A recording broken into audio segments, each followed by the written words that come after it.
Mr. Gary Andrews was born on November 23rd, 1946, in Sharon, Pennsylvania. He lived with his mother Stella and his father George, who had served in the Navy in World War II. He had recently completed college and was on his way to becoming an elementary school teacher when the Vietnam War began. Soon after the draft began, he enlisted in the Army. While the possibility of being drafted loomed, Mr. Andrews decided to enlist because he felt it was his duty to do so. His brother was in the submarine service for 8 years. Soon after, the government called, his father was in, and his uncles were in, his brothers were in, and so he went. He decided on the Army specifically because they had a 2-year option as opposed to the 3 or 4-year plans offered by other branches. Mr. Andrews soon departed for basic training or boot camp in Fort Dix, New Jersey. He could recall there being many instructors, which was something daunting, but couldn't remember any of them personally. Oftentimes, the motto of training was do what you're told when you're told. He recalls training camp to be very strict. In his first few days of camp, he could recall a lot of running, marching, and adapting to new military regiments. All recruits had to gather their new gear, as well as adapt to the new routine, which covered everything from waking up to going to bed. Since the Army was primarily a marching unit, their camp had focused on marching and conditioning more than the other branches. New recruits were also required to get their hair cut, and these routines were a basic orientation of life and training camp for the next 3 months. Mr. Andrews served his deployment time throughout South Vietnam. He was stationed in Saigon, Lai Khe, and Phu Bai, which was an air base close to the DMZ. While in Vietnam, he remembers the conditions to be hot, humid, and rainy. There was a lot of sand as well, which made marching all the more difficult for the soldiers stationed there. As he traveled, it became increasingly clear that the Vietnamese societies were very basic. There, most often, was no running water, nor were the luxuries we would have in the United States. While in Vietnam, Mr. Andrews was not stationed on the front line. On this topic, he says, in Vietnam, it was very difficult to say what was a front line and what wasn't a front line. Unlike the previous wars that the country worked on, there was usually a line where the enemy was on one side and the Americans or whatever on the other side. But in Vietnam, there was no line. It was, you could be driving down the road and nothing would happen, or you could be coming back the same road and be ambushed by the enemy. So there was really no line, front line or dividing line between you being one place or they being somewhere else. And you couldn't tell. Although he was not stationed on the front lines, his base had been under attack from mortar fire multiple times. There were a few casualties, but nobody ever really knew if they could be next, as most of the fighting was done in the jungles. A big misconception that Mr. Andrews had while in Vietnam was that all the people in the black pajamas were the Viet Cong. So when he would run into people wearing this uniform, friendly or not, he would be very worried. This all shows that you couldn't tell who the enemy was. While stationed in Vietnam, Mr. Andrews worked in the chemical office for the 1st Infantry Division. In the chemical office, he did lots of paperwork, but he also ran sniffer missions, which was a surveillance mission that was run daily from a helicopter to detect the presence of any foreign particles that would indicate people have been there.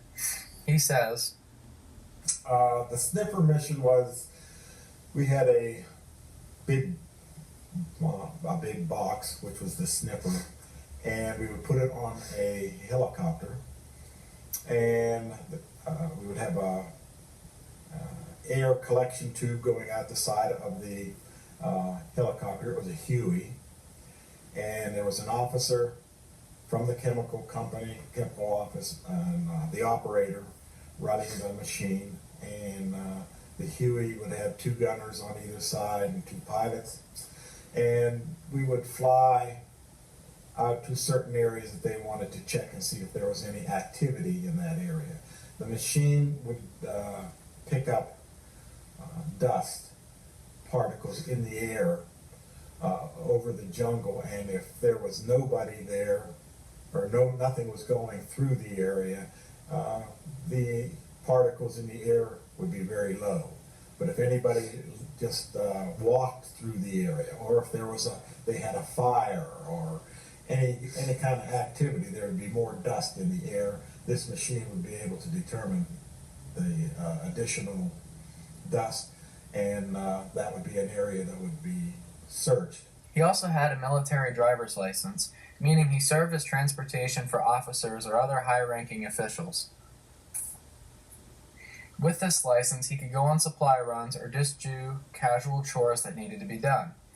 During his time in Vietnam, Mr. Andrews witnessed a lot of destruction. Within his own camp, there were multiple attacks. His mindset on the situation was that, to me, it was a way of life. This is what happened in wartime. I mean, we did have a couple of people in our chemical company that went out and were ambushed, and 2 of our people were killed. We didn't see them, but when they brought the truck back, the truck was all shot up and everything. But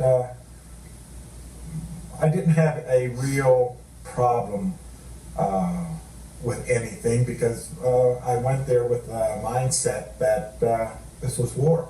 Another major problem that had come up while in Vietnam was the use of Agent Orange. As far as he knows, he has no effects of the defoliation chemical, but had been around it for many years. The primary use of Agent Orange was to spray it over the jungle, and it would kill everything green. This was used in Vietnam because the enemy would oftentimes hide in the jungles, making it very difficult to find them. While on the sniffer missions, Mr. Andrews described the jungles affected as, it's like winter here. You in the summer, the trees have all the leaves on it, there's plenty of shade underneath and everything else. In the winter, the leaves fall off, and you have no shade. You can see up into the tree, you can see everything.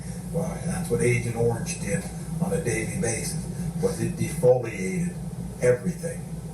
Nothing grew, nothing was green. Agent Orange and similar chemicals can be considered carcinogens and cause all sorts of health issues for those exposed to it, even for a little bit. Another important honor that Mr. Andrews was presented was a Bronze Star and 2 Air Medals. He was presented these for his time in the chemical office conducting the sniffer missions. Mr. Andrews returned home in the summer months of 1970. He flew out of Da Nang Air Base and had a directed flight to Washington State. From here, he flew to Youngstown, Ohio, which was a neighbor to his hometown of Sharon. When he returned, he was received very well by family and friends, despite hearing about some veterans who had issues when arriving home. He arrived home and easily adjusted to civilian life because it was the situation he was in while in Vietnam. He currently is a life member of the VFW and has been since 1972. Since separating from the Army, Mr. Andrews taught school in the Lebanon community for 13 years. After teaching, he took a position at a plant manager for a small pharmaceutical company in Lebanon for 18 years. After this job, he worked at a meat packing plant in Reading. Soon after working there, he retired. When asked about his time in service, Mr. Andrews said that he believed the Army was a valuable experience and that he wouldn't trade the lessons he learned while serving in the Army for anything. Mr. Andrews says he takes a lot of pride in what he did to serve his country, and one of the biggest life lessons he learned was how to get along with people, even those you do not necessarily like. When asked about the life lessons he learned, he also said, not the coin a phrase because it's somebody else did, was freedom isn't free. And you have to serve, people have to die, and it's unfortunate, but what we have today in this country has to be defended, and somebody has to do it. So I have a lot of